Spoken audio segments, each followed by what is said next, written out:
Death में अगर पूछोगे कि इंपॉर्टेंट टॉपिक क्या है कि जो 3 मार्कर और 1 मार्कर के क्वेश्चन में एग्जाम में आ सकता है, वो देखो ये एक टॉपिक है, ये आने की चांसेस 90% है। ये पढ़ के जाओ, तुम्हारा 3-4 मार्क की फॉर्म है और 1 मार्क की वो पक्का हो जाए। ठीक है, तो देखो क्या है टॉपिक, वो determine the share of profit and loss of disease partner. जो पार्टनर की डेथ होगी उसकी शेयर ऑफ प्रॉफिट और लॉस निकालने का ये जो टॉपिक है ये है इंपॉर्टेंट, पढ़ के जाना, एग्जाम में आएगा। तो देखो determine by final account, final account prepare होने के बाद अगर निकालोगे, यानी जो पार्टनर जिस दिन डेथ हो गया उसी सेम डेट को तुमने फाइनल अकाउंट प्रिपेयर कर दी, तो जर्नल एंट्री क्या हो गया इसका, पक्का पक्का हो गया, बिल्कुल नेट प्रॉफिट लॉस आ गया। तो लिखो यहाँ पे profit and loss appropriation account debited to partners capital account आ जाएगी। ठीक है, अगर जिस डेट को वो डेथ हुआ उसी डेट को तुमने फाइनल अकाउंट नहीं बनाया तो एक एस्टिमेटेड प्रॉफिट तुमने निकाला, एस्टिमेटेड मतलब अनुमानित प्रॉफिट निकाला तुम लोगों ने। तो यहां पे भी दो कंडीशन है, समझ।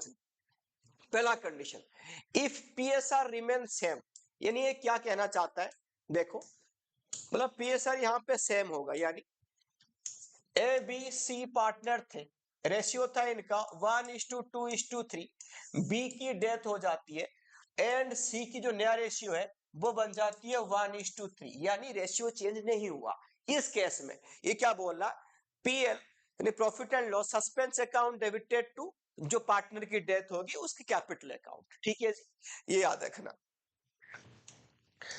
अगर रेशियो चेंज हो जाएगा तो क्या होगा, यानी रेशियो अगर चेंज होगी, यानी चेंज कैसे हो गया भाई, सेम एग्जांपल लेता हूं, एबीसी पार्टनर थे तुम्हारे, रेशियो 1:3 था, सी की डेथ होगी, रेशियो यहां पे हो गया 2:3 एंड बी का, तो इसमें रेशियो चेंज हो गया, तो जर्नल एंट्री क्या होगा यहाँ पे, gaining partners capital account debited to यहाँ पे क्या आ जाएगा, this is partners capital account.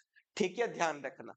और इन केस में रेशियो चेंज हो गया तो मैं भी कोई पार्टनर यहाँ पे सैक्रिफाइस भी कर सकता है, कोई टेंशन नहीं, एंट्री सेम आएगा, gaining partners capital account debited to deceased partner capital account to sacrificing partner capital account, जो यहाँ पे प्रॉफिट की जो बटेगा वो बटेगा गेनिंग सैक्रिफाइसिंग रेशियो में, याद रखना इसको। ठीक है जी, आगे आ जाओ। तो यहाँ पे हम बात करेंगे फिर कैलकुलेशन कैसे होगा, दो ही मेथड होते हैं इसकी कैलकुलेशन करने का।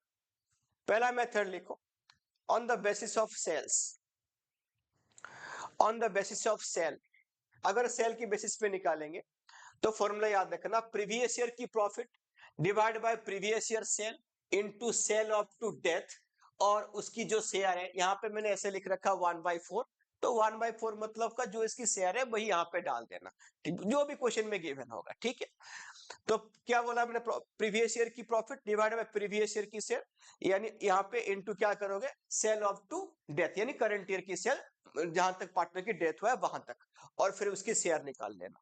डन, पहला हो गया। Second, on the basis of time, time का मतलब क्या है, यहाँ पे भी लिख सकते हो प्रीवियस ईयर प्रॉफिट की बेसिस पे निकलेगा, ठीक वही लिखा है यहाँ पे, लिखो प्रीवियस ईयर की profit into month up to death divide by 12 into उसकी जो शेयर होगा वो इसे इनटू कर देना। ठीक है, इसको याद रखना, इसी दो फॉर्मूले से ये निकलेगा, ये टॉपिक एक बार पढ़ लेना। ठीक है, जर्नल एंट्री याद रख लेना, और यहाँ पे नीचे जो तुम्हें क्वेश्चन दिख रहा है वो तुम्हारे लिए होमवर्क है, स्क्रीनशॉट ले लो और ये करके मुझे कमेंट कर देना आंसर कितना आया इसका।